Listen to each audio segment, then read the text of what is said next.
Hello, everyone. Good morning, good afternoon, and good evening from wherever you are joining us today for this important session on startup stories, system shifts, and impact. Very important words here. So it's truly a pleasure to be with you today as the MENA chair and MENA Manara chair as well, and also in my capacity of co-chair of the Lebanon chapter. So, to open this important discussion about entrepreneurship, innovation, and collaboration across our region, let me set the stage a little bit. So, when we talk about the MENA region today, one thing stands out clearly. We are living through an era of entrepreneurial awakening, very much awake, I would say, across Tunisia, Lebanon, Jordan, Egypt, Morocco, the Gulf countries, I said Egypt, and beyond all of these countries, we can see the incredible surge of creativity, young people launching startups, building social enterprises, and designing innovative responses to some of our biggest shared challenges in the region, from climate to food to health, education, and livelihood. And recently, longevity and well being and mental health, which are big topics to tackle. But while the energy is there, the journey is not without challenges, and many young innovators still struggle deeply to access resources, mentorship, and networks that can help them move from a promising idea to a scalable impact. And that's exactly why gatherings like this are so essential. And that's exactly why the platform, our platform, Catalyst Now, is so important. So at Catalyst Now and through the Mina Manara initiative, we strongly believe that the way forward is through multi-sectoral collaboration, connecting the dots between government, private sector, academia, civil society, and social innovators. I know it might seem like poetry, but it's not impossible. We need to really thrive and make it happen. And the real transformation happens when we bring these different perspectives together, when an entrepreneur sits with a policymaker, a researcher, an investor, and they design the solution together.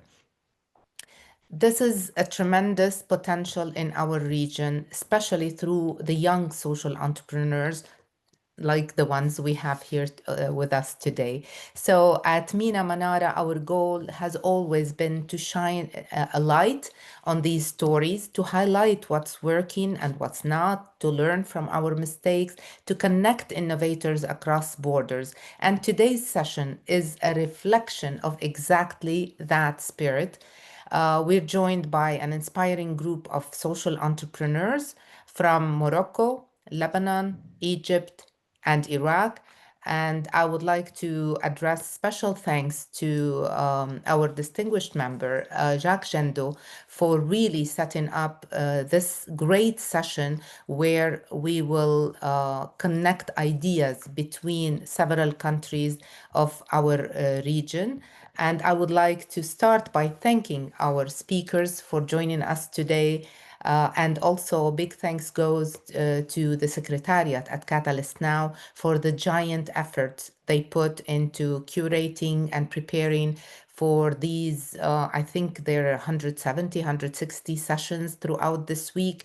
It's really a giant amount of work. So, thank you, Ziad, and everyone at Secretariat for everything you are doing. So maybe we could go through some housekeeping things. I would like all of you attendees and speakers to open, if possible, your videos and keep them open so we can read your facial expressions and see the impact of what our speakers are going to talk about. Let us know where you're joining from, your name, your company. And whenever one of the speaker is speaking, please unmute yourself. Do not forget that. That's a typical mistake. And at the end, hopefully the time will allow to have some questions and answers. With that, I leave the floor to our wonderful moderator for today's session. Jack, the floor is yours. Thank you. Thank you so much, Dr. Zaki. Thank you so much, Riyad. And thank you for the speakers for joining me. I know you all have full schedules and you made this happening. Um, Actually, one of our speakers, as I mentioned, is in a forum, so he had a conflict with time, so I went to the forum. So now he's next to me. He'll be speaking from here directly. Thank you so much for the ones who joined. I believe we have more people to be joining. Um, I would like to start first just by mentioning the title. Why did we choose this title? Is a result actually from all the discussions, great talks that we have every time we go to a meeting, we travel, we feel like we have home everywhere. Not just by connecting, but also seeing the impact that is happening. We connect, I believe, impact is the connector that is uh, giving us the opportunity to meet always new people.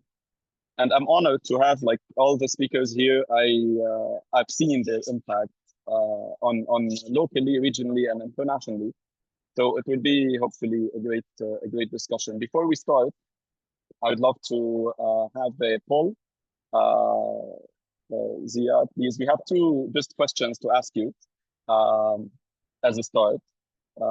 Please answer those polls just to um, check first one which of these describes you best right now. So, are you an entrepreneur building something new? I work with a company or organization. I'm a student or researcher, learning and exploring. I'm between things, figuring out my next move. Participants, if you'd be able to please submit this poll before you start, just to set the ground. And then when you think of system change in MENA, what do you believe matters most? Um, this question is really like important because every time we do collaborate, we do work on a regional opportunity or initiative, we really need to understand from your ground. I know you're doing a lot. Either you're one of the four options in the beginning, whether you're an entrepreneur, supporting entrepreneurs, you're mentoring, you're building the ecosystem, whatever you're doing, you have definitely a big experience. So it would be great to have this poll.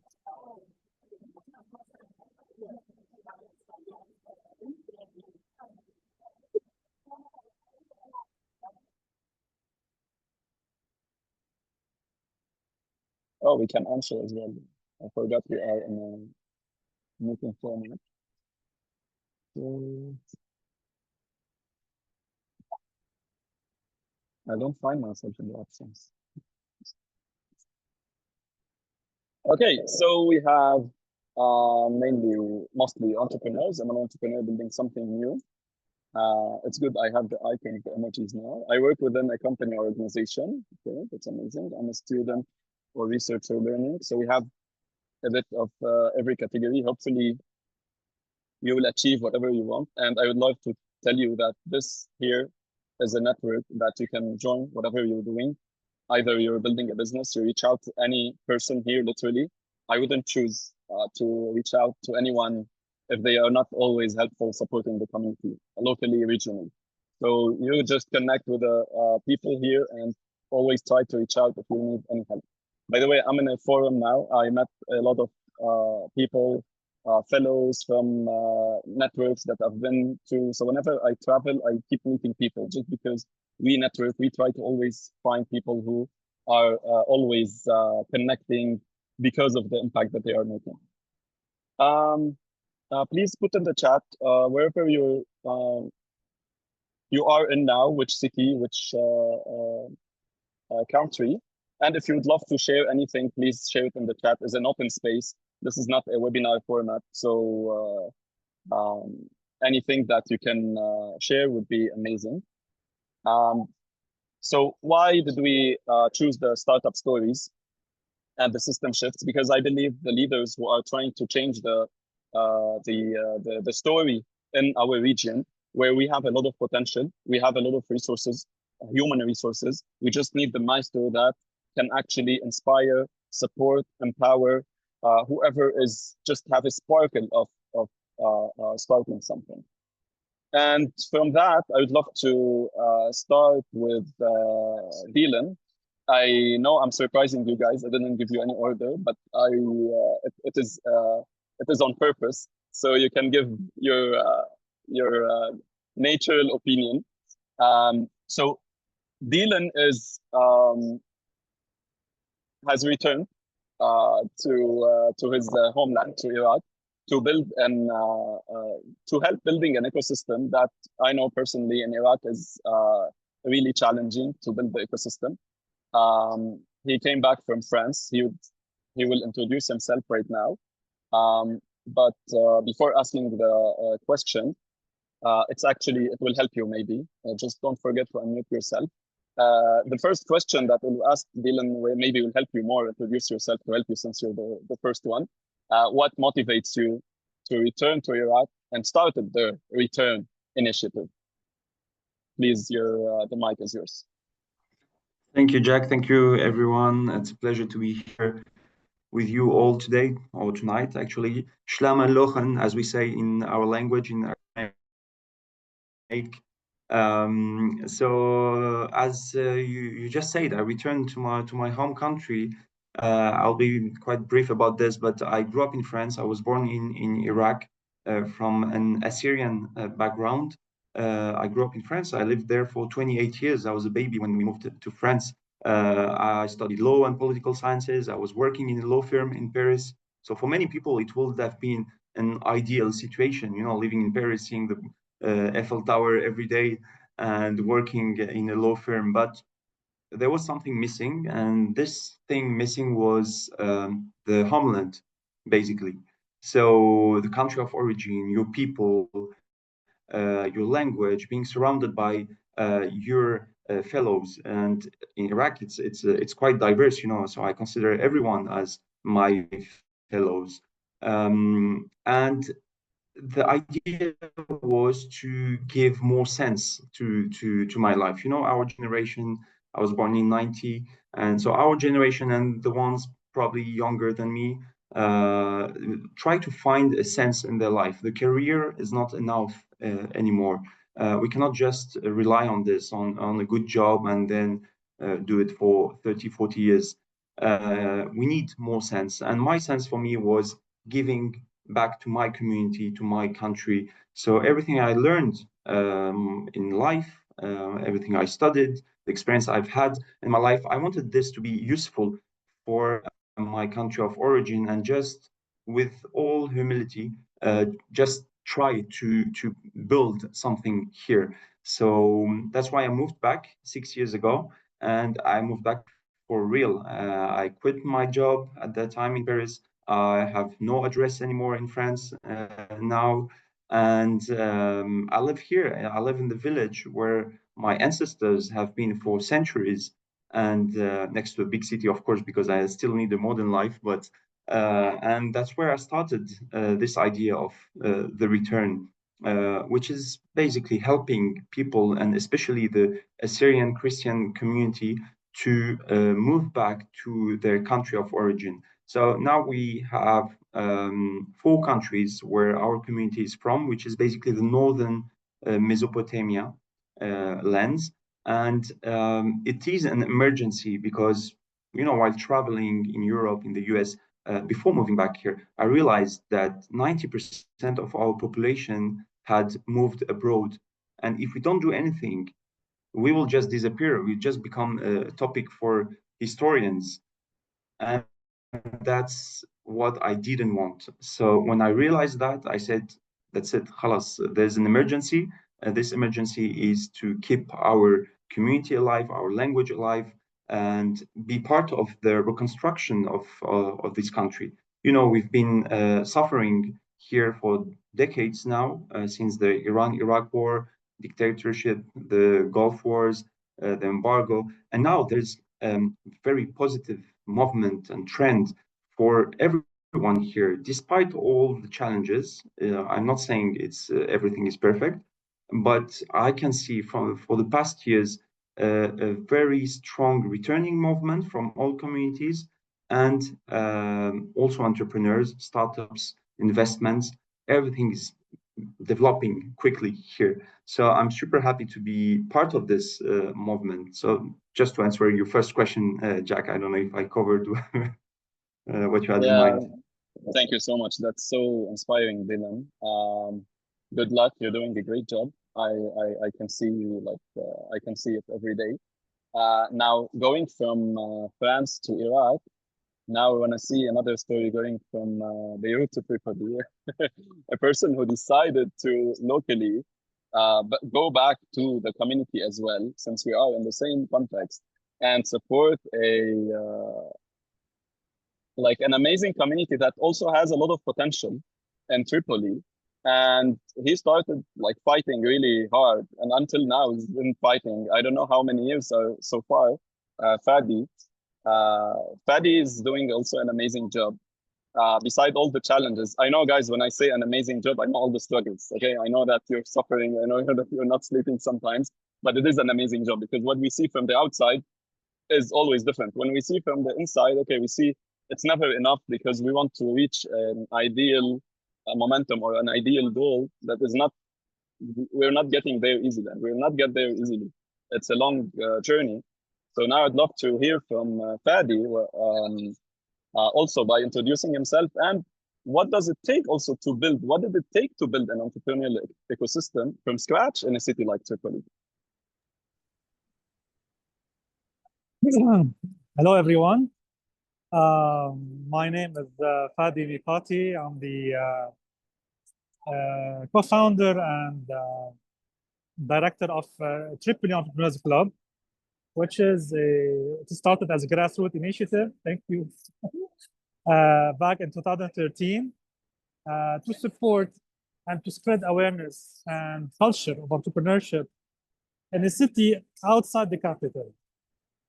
We have, a stereotype that entrepreneurship is only exists in the hub or in the capital, which is okay, which is yes, it should be, but not only that, and that each city has its own strength and therefore opportunities for its youth. Actually, back to the question of Jack. It's not only about building an ecosystem. Actually, we are trying to sell a promise to the city that entrepreneurship ecosystem could also exist outside Beirut, outside the capital. So what's the hardest part? It's actually not the ideas, not the talents. It's actually changing the mindset. It's about convincing people that entrepreneurship is possible here, that youth can innovate outside the city, outside Beirut, that small businesses deserve the same opportunities as startups in bigger cities, and also that Tripoli can compete, produce, export, and inspire. So, when you are building from zero, every win is a manual. So every workshop, every startup, every partner, you have to create the pipeline. You don't plug in the pipeline. You have to create all the pipelines. With something from zero, it means that we have to create the culture, the mindset, in order to lead them to workshops and programs, and also opportunities and investment. So, actually, this is the one of the hardest part. Actually, it's about believing that we can do this and changing the mindset. So it's actually here, not in the people, not the talent, not only the infrastructure. Thank you so much, Fadi. There are some participants asking, since we are sharing some valuable information here, please feel free to reach out anytime to any of the speakers to ask more, to know more, to share any content. We don't have an actual, let's say, panel. We don't have an actual presentation for this because whatever we're sharing here, it's from our experience of the discussion. Now, going from building the ecosystem, I just want to connect the ideas, connect the dots somehow. And now I move to Basel. Basel is also how would I call you, man? You're jumping on different countries to find a lot of potential as well. You always feel not, what's the word? I don't want to say disappointed, but you know, you feel that there is a lot of potential that it's not being explored, that it's not being having their chances to do something. So you keep working, and I know you feel always frustrated about this, feeling that also you have a big potential to make, but the region is not responding. Either we have sometimes opportunities built by strategies, government strategies, but it's also not enough because it's not coming from the users, from the ground. And at the same time, you see people who are trying to dig deeper and trying to make something, but we're trying to help them. I know you're working on many programs. One of the programs that I've been always seeing on the ground, seeing you in every country, is Start Mashrek, which is supporting startups, entrepreneurs in the Mashrek region. And I know the amazing work you're doing, but I would let you speak about it through a question. Of course, you definitely you would like to say something, but take it through telling us what defines a startup that truly creates a system level of impact. I know that startups usually focus on profit, but you keep shifting them to the impact, and then income, profit, whatever it is, will come without making direct impact on people's life. I know it's very hard for a startup because it's not a business. There's no millions of dollars invested here. We need to focus on helping others, on the problem, on the solution. But I'd love to hear it from your perspective as a person managing programs regionally at Flat Six Labs and supporting in other regions as well. Thank you, Jack, very much for having me, and thank you for the question. I'm happy to be around all of these great innovators and great supporters of innovation in the region. So to answer your question, I'm going to put it very simply: to solve the problems that people actually suffer from on ground. So the best startups I've seen are the startups that actually solve problems that the founders or the users actually suffered from, or engaged on, or faced and started trying to solve these problems. So throughout my journey in the past, I don't know, 7 years, I've been working with startups in the region, in Egypt, Lebanon, Jordan, Iraq, Saudi, even Sub-Saharan Africa, and I've even support startups in Europe and Australia. And always the startups that are actually inspiring and that survive and keep on going with the passion and with the support for the community are the ones that try to solve the community's problems, the problems that people face firsthand. So this always inspires me to support these startups and to keep on going, providing all the kind of help or support to them. Thank you so much, Vassel. You're being humble a little bit with with the number of startups. I know you always say that whenever you see a country, you see a community that is trying hard to do something. I've seen you mainly in Lebanon, Jordan, Iraq mainly, and these three countries, like they have a kind of an energy that we are trying to spend. You always say, I'm feeling like I don't know what's the word, but mainly you feel frustrated that we can do something and we're not being able to do it. Hopefully, we can do again. It's the same concept that we have to wait sometimes to make that pressure energy that we're doing to find the right outcome of it. Now, the next speaker, Shayma.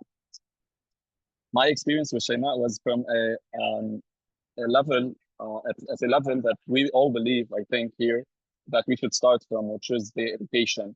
And I've seen Shayma trying to disrupt education, which is not so many professors are doing that, by bringing the entrepreneurship mindset and the impact driven models in startups, bringing it to the classes, to the university, and bringing it to the framework of the university in Morocco. Also, I've met Shaima in so many other opportunities, also trying to lead in making impact a part of the framework. Can you hear me clearly? Or yeah, it's clear. Okay. So one of the session that I was with Shaima, she brought the students from the economy industry to the entrepreneurship, to the impact, to integrating technology to make greater impact. And I've seen the change that they had during one session and I know she's doing it a lot, and I really appreciated that. But at the same time, she sees definitely a lot of challenges in universities and education in general. So from your perspective, Shaima, how can universities become catalysts for innovation and social change from your perspective? Because I know you saw something to do such initiatives within the university. Of course, if you'd love to add something first, please feel free. Hello, everyone. Thank you, Jack, for inviting me. I'm very happy to be with you all here and to see some former fellows that I haven't seen for a long time. So yeah, thank you for the question. I mean, for universities to actually build and keep building this change, I think that we need to position differently our very definition of innovation. This one needs to come from a process of collective intelligence, right? Too often when we talk about entrepreneurship innovation within universities, this is written in documents, they're part of the strategy, they're formalized within partnerships, right? But this stays on paper. True innovation actually happens when people from different perspectives or with different positions are able to actually start working together. So they gather to work together. So I love to for universities to actually be gathering those people to make them do this work. And this is somehow what we're trying to do at our faculty through different initiatives that helps actually bring people from different perspectives and make them share to innovate and to have an impact within the community. I don't know if that answers your questions. Yeah, thank you so much. I actually will extend more in other questions. They're all interconnected because I wanted to make it somehow clear for the audience in different ways. And we're focusing on maybe each person here, let me call you leaders, have something that you've been really experienced in, and at the same time you checked all the pros and cons of every step. And this is where we need to inspire others to keep this work continuing. So thank you so much, Shaima. Going back to Dylan, I've seen many of startups, entrepreneurs, freelancers joining the community that we created, the hub that we created. I hope I've seen this hub before. It was by coincidence. One of the friends told me that there's a hub, and I met, by the way, Dylan in Iraq when I was in Erbil. And actually, we were also with organizations, with my journey with the Plastics Labs, with our Start Nashor program. We were trying to find people trying to do such stuff, and the hub was there. This is why I love to see this connection happening more, because I see a lot of potential, and it's not connected. So please keep connecting with each other and trying to reach out. Trust me, whoever we invited here, they are always ready to collaborate and support and make greater exposure. And from your experience with all of this has been said, how do you think creativity and entrepreneurship are helping rebuilding the communities? Not just the aim, not just the will to do something, not just the will to return to the community and support, but also to trying to make a kind of by creativity, I don't mean just creative direction, but also to think differently, because what have been working so far and what wasn't working so far, we need to try to shift the story. And entrepreneurship mindset. How far do you think this can help rebuild the communities, and how is it happening in your community? You've seen a lot of people in the community doing that. Yes, thank you, Jack. So I see a lot of our people returning here with a very strong entrepreneurship mindset.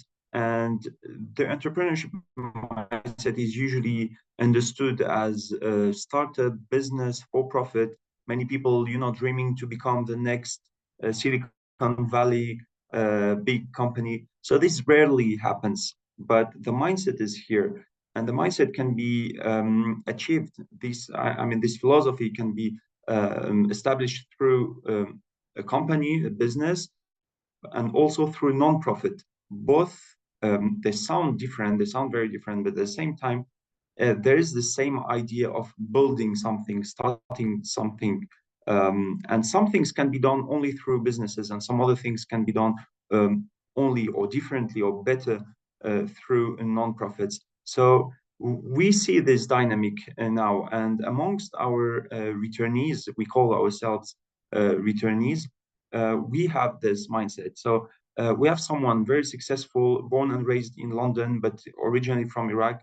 He just started a small business to support startups, to support other businesses. You see, so he wants to do something. He has this initiative, but at the same time, he's always thinking about others, how to support others, and not only within our small community. So I see this amongst a lot of our people, and this is giving hope. This is giving inspiration to others. For example, we started a co-working space. We opened a co-working space in Erbil, in the village of Ankawa, which is now a big city, the biggest Christian city, Assyrian city in Iraq. And a lot of people, we have so much people who come there and are inspired by what is happening there. Many people have lost hope, and our role is to bring back this hope. And at this co-working space, we see a lot of cooperation starting there, a lot of people meeting each other, and it's not taking any advantage of this, but the community is taking. And when the community is thriving, of course, it will get back to you. So the main idea, I think, is giving before receiving. That's my philosophy, I think, and I see that amongst returnees and among locals. And when both come together, we can see that there is a dynamic, a trend, something starting.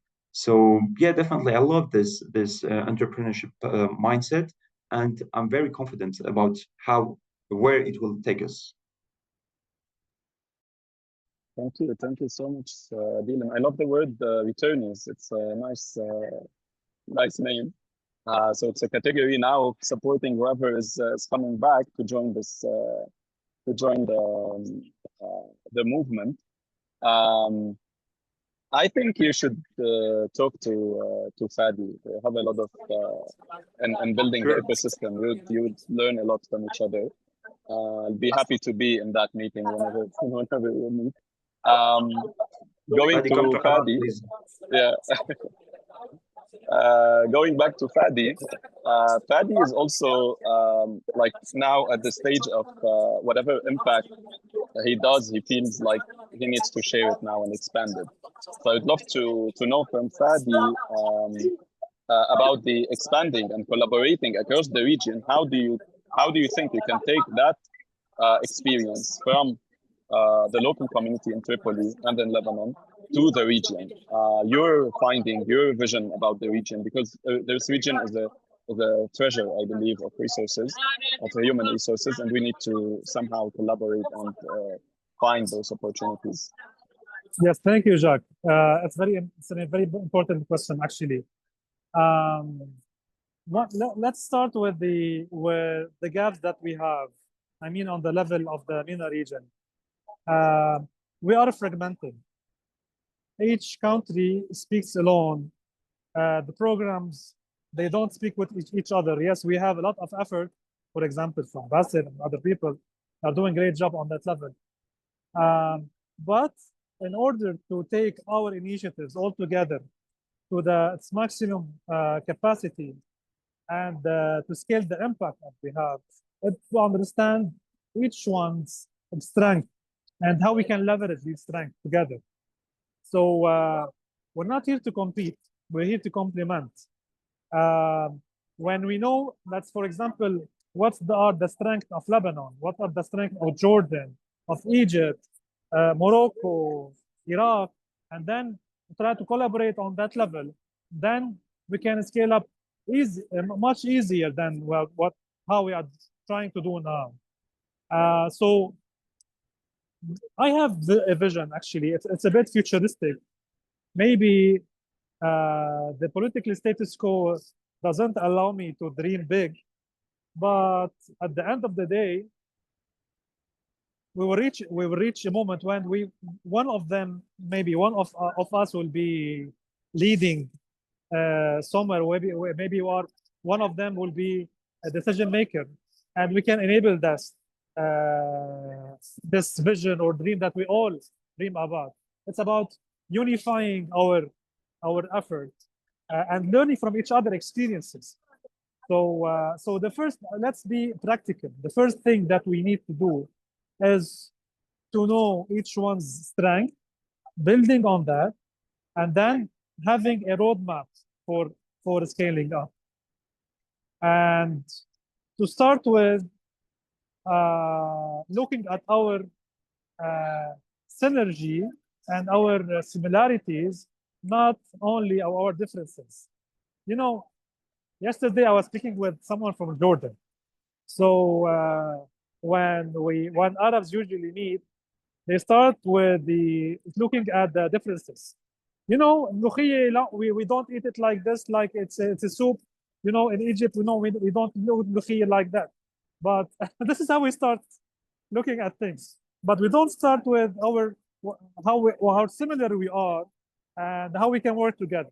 So this is actually my point of view regarding this building ecosystem on the region level. I love the perspective, and yes, you're right. Every time we meet, we start comparing the differences, and we should. I don't know, some kind of funny. We can keep it, but at the end, not at the beginning. Not in the beginning. Talking about the region, and I know that Basil has something to say about it. Fadi, I will mute. I cannot mute you. Mute yourself. Fine. Okay. Basil has definitely something to say about the region. I don't know if that would work, but collaborating at a better scale. I know we're collaborating for organizations sometimes, but how the regional programs, from your experience, you're already collaborating between regions, but what is the potential, or what is the twist, the click that we need to make to scale innovation across the MENA region? Not just, if we check the MENA region, we feel like, okay, it's a big region. We have a lot of similarities. We can expand, but also I'm a builder of 2-3 businesses in the region. It was always hard for me to expand. I need to go and create another version of my company in every country. While when you go to Europe, or you go to the States, or you go to North America, you have a big potential. When you go to even big countries, because you're small countries somehow in the region, talking about the users that we can get in for our businesses, we feel like the market is small. How we can benefit to collaborate, to connect better, because we feel like we are islands, although we're all connected by geography. Yeah, that's a great question, Jack. Following up on what Fadi was saying, and we share everything. We share pretty much everything in this region. We share the language, the culture, even the food. When Fadi mentioned the molokhiyeh, like the similarity is that we all eat molokhiyeh. Molokhiyeh is there for all of us. So The problem is, as he said, that we always perceive each other as competitors, even when it comes to support. Like when it comes to regional programs, like the one I'm managing, um, starting and entering the markets, the three markets, Lebanon, Jordan, and Iraq. We had some supporters that, or some institutions that perceived us as competitors. You're gonna take all our beneficiaries from us, and people who were like, no, that's a great opportunity. And you always used to say, I'm not from the country, I'm not from Lebanon, I'm not from Jordan, I'm not from Iraq. I'm just coming to support, benefit from all the support that I can get you. And you're the local community, you're the local institution. You're gonna always be here, and you can always provide all the support. I think what we need as a region is a platform that can unite all of us, where we can speak together, because since we share everything, we even share the challenges. You've seen this with me. We've had 3 or 4 startups in the 3 countries solving the same problems, and they all perceive each other as competitors. And when we try to connect them to each other, they like, deal with them. I'm not gonna give you the information. I'm not gonna give you. I tell you where I went and all the findings that I get.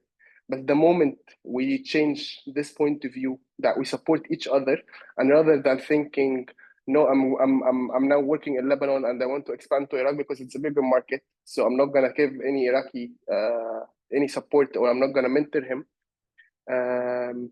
That's the moment when we actually can scale, and the sum is gonna be bigger for all of us. So I think that's one. Secondly, benefiting and building communities for entrepreneurs to actually communicate and see how they can always create synergies and collaborations across the countries. I think that we need to look at each other as complementaries rather than competition. The moment we reach this point, we're gonna do better as a region as a whole. And referring to your first question, one of the biggest problems that frustrates me is that we always believe عندنا عقدة الخواجة زي ما بنقول. We all think that the Europeans or the Americans or the Westerners are better than us. The moment we believe in ourselves, and we believe that we're actually better, يعني everyone in here, we've had the same experiences together.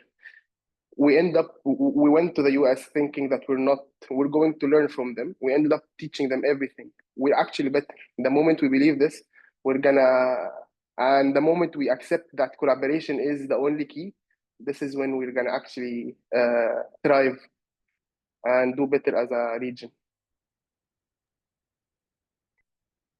Great, thank you. And talking about, I was trying to find a space where I say always you can all join Catalyst MENA and Catalyst Now MENA and Catalyst Now as a international and global platform.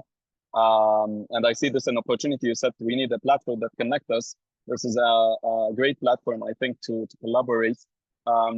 We've met each other actually, and me and Basil, we've met each other in the States in a fellowship program. I've met also Shaima and Fadi there, and we all went with a mindset that we were going to learn something, but it's not. It's an exchange, and this is what the programs that we were in with the State Department was an exchange. So we had a lot to share, and we feel that always that we need to share something. But at the same time, I feel like, yes, we have. Yeah, thank you, Susanna. There's more stats and numbers in the chat. You can find it. Definitely, I'll share with you the link to the opportunity to join the Catalyst Now.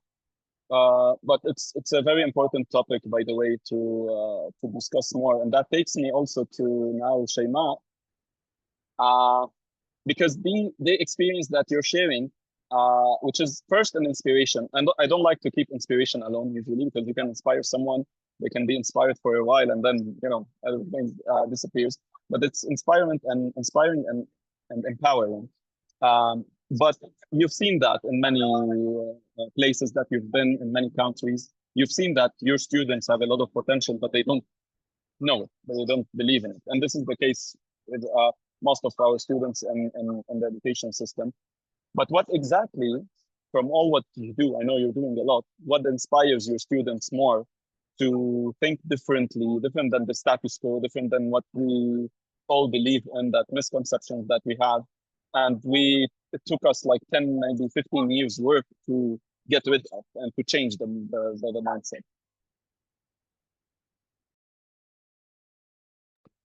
Yeah, thank you, Jack. I really think that inspiration is very important. And Dylan earlier talked about hope. And I guess this is a thing for inspiration. Sometimes students, as they go, when they do not follow the linear path, study, work, have a job, succeed, etc., they feel lost, right? And they lose hope.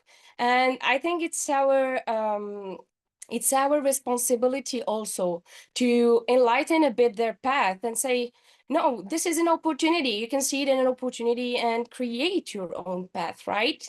Think differently. But I guess you've been in one of the actions I tried to connect students, and you've been there. You gave a lecture on how they can use technologies, right, within their businesses. I think this is interesting for them to look at different to have different insights from different people. This is also a source for inspiration for my students. And this is the feedback I got from the session they got with you as an example. But most importantly, I think that for inspiration, we inspire best by giving it the example, right? So I think when my students see me learning continuously, taking risks, sometimes also failing and sharing this failure with them, right? So they see that it's normal. So this makes them accept that it's part of the process, right? And this is what makes us grow. I think this is very important. Students might get inspired by the little things, and we can't even imagine. So I have feedback from students that I haven't seen for several years, and they were like, yes, you said this very word, and this kept me inspired, and this is what I built today. So yeah, I think that hope, given the example, and creating opportunity for students might keep them inspired also, like connecting them with professionals, connecting them with mentors, connecting them with people that could help them. This helps them see the light in their path. And I think this is important. Oh, thank you. I think you're leading by example to give a title for what you just mentioned. You're leading by example, and they will lead at the same time and do inspire others. Sorry, you said something. Yeah, I just said trying my best. Yeah, no, I don't. No, I know. Okay, now going to the last part of our amazing, like literally, it's a story exchange. Like the title is was on spot. Going back to Fadi, I would like to ask something from my. It was a question, but I think we can turn it also to a takeaway for everyone here today. From your experience, Fadi, what's the key lesson that others can learn from your journey as an ecosystem builder? I know you know a lot of other entrepreneurship journey. You've lived with every single entrepreneur in the community in Lebanon and the region, but as an ecosystem builder, because I believe everyone here is interested to know what is one key lesson that you feel like this is keeping you going. If anyone wants to build an ecosystem and he or she doesn't have the passion and belief in what they are doing, then I advise them like to drop the idea, because it's something very tiring, but at the same time very rewarding. We speak always about sustainability, how we make the ecosystem sustainable, how we make the community sustainable. For me, maybe it's something not scientific, but the passion is the most sustainable part of building anything, actually, because it's the drive to makes you actually overcome any challenge. If you don't have the passion and the belief, then you will stop after each wall or each obstacle. So this is actually maybe the main driver for building any ecosystem. It's also about to love people, because dealing with people, dealing with all the time with people who have questions all the time. So you have to keep your mind and doors open for everyone, to accept everyone, and to give them the right referral and the right feedback. And also, it's something very critical because sometimes a very simple word that you might say to any entrepreneur might change their lives as well. So we have to have a very big responsibility when leading or supporting entrepreneurs and businesses. And most importantly, to understand and to believe that entrepreneurship and entrepreneurship ecosystem, it's not a trend. It's not something, yes, everyone is building startups, let's build startups, it's something cool. No, it's not cool. It's responsibility, it's a lifestyle, and it's something it's not something very, very hard to do. So it's not a hard worker, passionate, and responsible, then things would be very challenging. So I forgot the main point of the question Jack, which was about the main outcomes, or what was the question? No, I think you answered that, which is passion.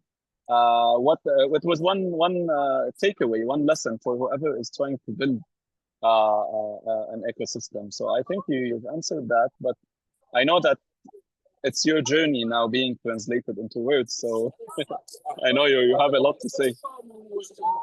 Yes, now I'm playing putting the hat of entrepreneur again. I'm participating in a conference here in Riyadh as an exhibitor, and also back pitching and trying to sell the idea that also supports small businesses. So I'm taking this passion even in my new startup and make it more practical and more sustainable as well. Money comes and go, people come and go, but what stay is the belief and the passion. I think usually we say whenever you're leading a community or an idea, I always say that empathizing is the first step. You're literally empathizing now. You're putting yourself in the shoes of entrepreneurs. Now you can help them better. Yeah. Exactly. Leading by example. Yeah. Trying to do this. Yeah, and I'm happy to be here with you. It's amazing what you're doing, Fadi. Keep it up. Thank you so much and for inspiring. Fadi is always, as everyone in this room, always giving. And yeah, I'd love to mention something here that whoever is always giving, just a small note that looks a little bit maybe selfish sometimes, but you need to also look for yourself, guys. You're draining yourself always. Try to focus a little bit on yourself sometimes. I know, I'm saying that because I know people here, what they are doing, how they are giving always, and yeah, draining actually ourselves. So keep it up. Cheers. I totally respect that. Going back to Dylan, which is also, I mean, to me, when I see someone trying to build a community, it's like starting a country. It's like you need to take care of everything. You need to have ministers in every sector. What message do you think as a platform? And I hope we can expand these messages through Catalyst through the posts somehow, because I know that everyone wants to hear that.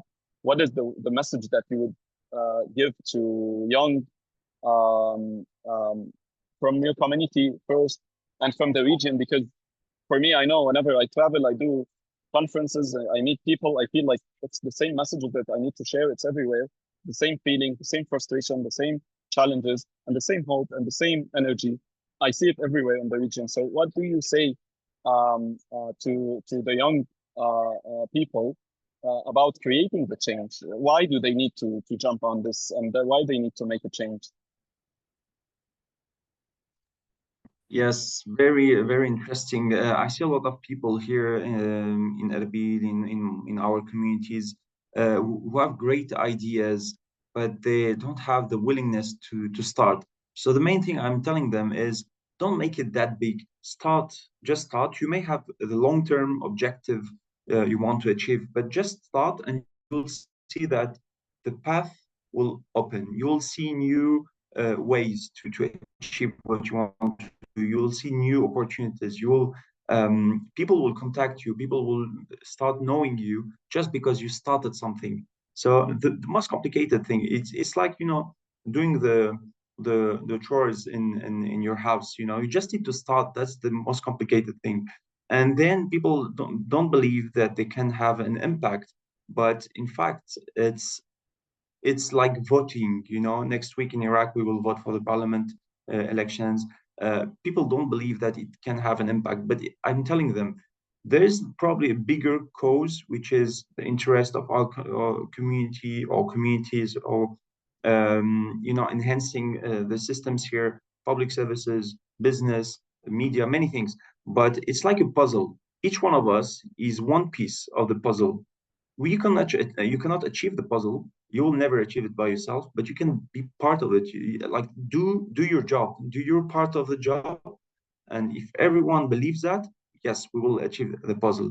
And I see that it's working, it's happening at our co-working space. Every single day I see initiatives that have been facilitated because of this co-working space. If this co-working space didn't exist, they may have done this differently, but they had an initiative. The initiative was to knock at the door of this space, to get in, get the membership, and it started. The virtuous circle started, meeting people, starting something or making something bigger.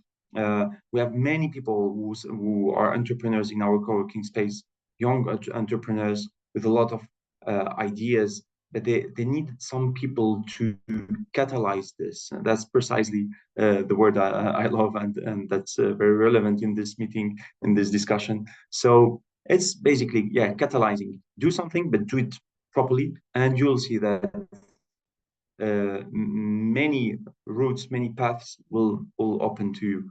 And it's working. I'm happy it is, and I'm trying to bring this message to the people. I just started my blog. It's very narcissistic. It's dilanadamat.com, basically. And I'm trying to share these ideas in both English and Arabic to reach the larger audience possible. I have these discussions with all the people all the time, but now we wanted to make it. I wanted to level up, just to be more ambitious, having the same idea but more ambitious, reaching more people. So that's how it is, and I think we're on the good way. Thank you. Wow, thank you so much for visualizing the whole thing in one picture. I believe also, yeah, thank you for sharing the domain, Ziad. And you're invited, Dylan, of course, with the return also to join Catalyst as a platform where you can expand this, you can give better exposure to whatever you're doing and connect with more people. I think this is our power to connect, to collaborate more. Also, definitely PEC with Fadi, Flexix Labs, Shayna, with the university students, to join a platform that where people are connecting and doing an amazing job together. Being said, I would love to ask Basil before we wrap up, and Shayna, definitely. Other than, I would ask you definitely what opportunities do you see ahead? You've talked about a lot, but I want to go practical. How do you think now, in an actual plan, an idea in your mind that can make another step of impact, of collaboration in the region? from your position at Flat 6 Labs, from your experience now, what is happening now exactly in the region with all the changes that we're having, what would be something like in your mind to be done that we can do here together, or at Catalyst, or by collaborating, that we can do together to make an actual impact, and be not just for the sake of impact, but for the sake of discipline of continuing this collaboration. And whatever we're talking about, we can make it happen, not just telling that it can work. I mean, we are the doers. We need to make it work. What would Great that question. be? Yeah, Great question. Yeah, my approach would be actually capitalizing on the technology that we have now and building a platform that actually connects all the entrepreneurs in the region and creates systematic and systematic way for them to connect and collaborate. So if someone is building a startup in Iraq and another is building something in Morocco, believe me, we have the same problems. You don't have to compete. You don't have to reinvent the wheel each time. Just learn from the Moroccan or learn from the Iraqi, and we can always collaborate. Even at a point of time, if you grew so much that you want to expand to the other market, you won't have to like go there and set up everything from the beginning. You can just talk to the other startup, and he can work as an agent or act as an agent in this country in a name, or we can reach some kind of deal. So if we can build this kind of platforms and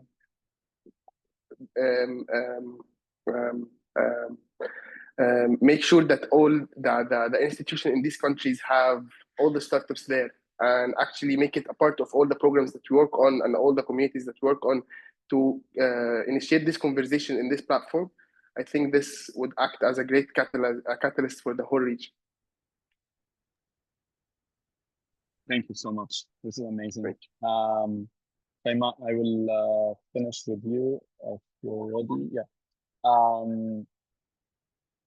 Now, from your, Faima, you're there?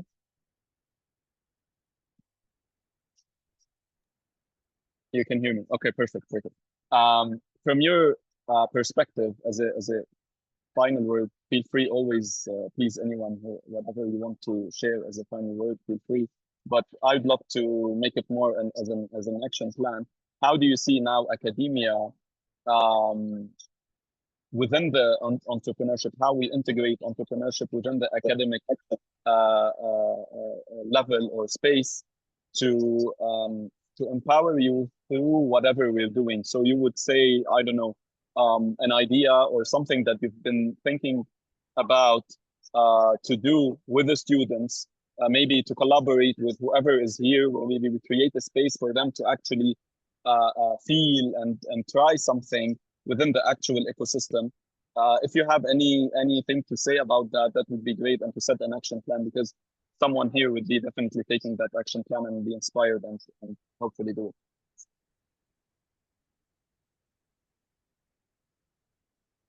Okay, great. Thank you, Jack, for the question. Yeah, there are definitely a lot of things that are already ongoing on a university level, right? So we have actually partnerships with incubators, etc. So we have incubators within the university, and we're working with students on that. Something that my laboratory as a research laboratory just launched last year, by the end of the year. It was a summer school kind of thing. And it was a bit special because it came from the idea. I got this idea from the fact that when I was preparing my PhD, and even now when I'm working on articles, I'm like in front of my laptop, right? Developing those articles, reading articles, doing literature review, and then going, collecting data, etc. So the idea here was, yeah, let's work something all together, bring entrepreneurs, bring incubators, bring people from financial institutions, bring all of those people and create a space where we can discuss the real needs of those people, right? Where we can do research and help come up with something, right? Using research in the favor of social needs, right? So here we had like some kind of three specific targets. So the first one was to connect the research. So everything or all decisions that would be made in the community would come from a research lens, right? And would be let's say evaluated this way and proven scientifically. Would be So, Iman, to have it's a bit also lagging, a I part think, from your or side. Can you hear me? discuss how can impact the first university we but yeah. So, Can you hear me now? so, Iman? Is it better now? I think, yeah, the last two, three sentences were lagging. If it's a connection problem, yeah, you can. I think now it's better. Oh wow. Okay. I don't remember the last three sentences exactly, but yeah, I was talking about the initiative that we actually started at the university, and there are several initiatives we're doing where we are inviting students into hackathons within the university. So they say like continuous hours working on their projects. We have people coming from outside the university informing students on how they can map things, and we would be very, very happy as a research laboratory to actually partner with all the people here. Actually, they would be very welcome to the sessions I organize personally or we organize as a laboratory, because our main focus and our main purpose is to actually help students have purpose, not only build projects, because this makes more sense, and second, also help them do so while bringing a research component. So the laboratory and all the professors are there also to inform the decisions made by the students, etc. So yeah, this is what I don't know if it answers your question properly, Jack.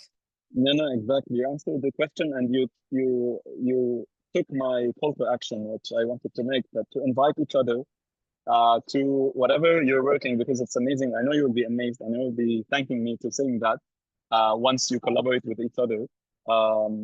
Shema, definitely feel free to invite anyone in the room. They'll be so happy to share and connect with the students, and as well learn a lot from true builders. I would love to thank you so much first for and everything that you shared. I know it's the result of a whole big journey, and maybe days wouldn't be enough. I don't know if I forgot to mention anything. I have a lot in my mind, but I want to set you free. I know you all have plans. Ziad, if you Jack, can help me here, we need to, Jack, I please think go you're ahead. not seeing that I wanted to do a little intervention, maybe because you're on the phone or something, but I No, just no, I'm on wanted. laptop. Sorry for that. Yeah, I'm Oh, not able to okay. check the chat. It's a lot. Yeah, so Because I can see please go. Yeah. you're running this session and you're doing something else. You're the best example of multitasking. And I really want to say that I'm inspired by everything that has been said by the speakers. Couple comments. So it was mentioned that when you did something in the US, you felt you can teach them. I want to say you can teach not only the Western people and population, you can teach us in the MENA region how to understand better your ideas, how to help you better, how to support you better. So we're here also to listen and to be mentored by you. It doesn't have always to be the other way around, that the older generation has to be mentoring the younger ones, because you have excellent ideas. So this intergenerationality is something that I'm really keen about, and I want to see it happen in our region. Also, I want to mention that, Jack, you mentioned earlier that don't forget yourselves, don't get overworking hours and so on. I want to tell you that during the UN General Assembly in New York, couple weeks ago that I had the honor to attend. I was speaking at the panel organized by Catalyst Now at New York University, NYU, and the topic of my talk was the well-being of the frontliners in the social entrepreneurial field. This is very important. When we speak mental health, it's not people who have mental health issues. No, it's all of us. We all have to pay attention to our mental health. So thank you for pointing that out. And also something very important that is my takeaway, I know that, but it's very well said during this session, from competition to collaboration. And that's where Catalyst Now, with this platform that we are offering, it's an open invitation to collaborate, to use the lessons learned from one country to another. And I would like to really repeat my invitation personally as co-chair of the MENA region and the MENA Manara initiative. It would be our pleasure to welcome you as members if you think this will be of added value to you. I personally think it definitely is. And Fadi, I want to see you at our next action in Lebanon for the Catalyst Now Lebanon chapter. Hopefully, even if you're not a member yet, you will be our future member. So all of us, I want to thank you, Shaima, Basil, Dilan, Fadi, and ultimately Jack for this excellent conversation that taught all of us something new today. So really, really thank you from the heart. Thank you. Thank you for hosting us. Thank you, Jackie. Thank you for having us. Thank you so much, everyone. Thank you again, Jack, for putting this all together. It was actually very interesting output. It's all recorded. We'll share it with everyone who wanted to join the session and wasn't able as well. I'll share my screen very, very quickly. Like, I'm just going to take a couple of moments from you. So just last point. So we have for Catalyst Now, we have it's a dynamic movement. I put in the chat if you're interested in joining us. Susanna as well did, and I highly recommend that. Other than that, Catalyzing Change Week is still running till the 7th. We still have events. We have tomorrow a session with the MENA region. It's called From Campus to Market. If you're interested in that, please feel free to join us. I'll be sending an email to everyone with the links. You can also follow us on social media where you can find all our updates. And thank you so much, everyone. It was a very big pleasure. Thank you, Susanna, for sharing that. It was a pleasure having you, and I hope to see you in other sessions. If, Jack, you don't have anything else to say,